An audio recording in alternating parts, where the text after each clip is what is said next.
क्या भगवान सच में अपने भक्तों के प्रेम के भूखे होते हैं? क्या एक साधारण सी खिचड़ी भगवान को प्रसन्न कर सकती है? आज की कहानी है एक ऐसे भक्त की जिसकी सच्ची भक्ति के आगे स्वयं श्री कृष्ण भी झुक गए। ये कहानी है भक्त कर्माबाई की। राजस्थान की पवित्र भूमि पर एक छोटा सा गांव था। वहीं रहती थी एक सरल, भोली और अत्यंत गरीब महिला कर्माबाई। उनके पास ना धन था ना कोई बड़ा घर, लेकिन उनके दिल में था अटूट प्रेम अपने कान्हा के लिए।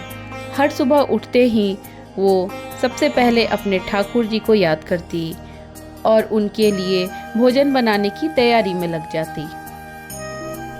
कर्माबाई के पास देने के लिए कुछ खास नहीं था, इसलिए वो हर दिन अपने हाथों से साधारण खिचड़ी बनाती, लेकिन उसमें मिलाती थी अपना प्रेम, अपनी श्रद्धा और अपना विश्वास।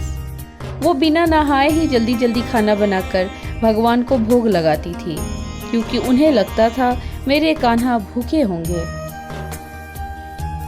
एक दिन गांव के कुछ पंडितों ने यह देखा और वे क्रोधित हो गए। उन्होंने कहा, ये क्या कर रही हो? बिना स्नान किए भगवान को भोग, ये तो नियमों के विरुद्ध है। कर्माबाई ने मासूमियत से जवाब दिया, मुझे तो बस इतना पता है कि मेरे कान्हा को भूख लगती होगी। तथा पंडितों की बात मानकर अब कर्माबाई पहले स्नान करने लगी, फिर भोजन बनाती, लेकिन अब रोज देर होने लगी और उनके मन में एक चिंता ही रहती, आज मेरे कान्हा भूखे रह गए होंगे।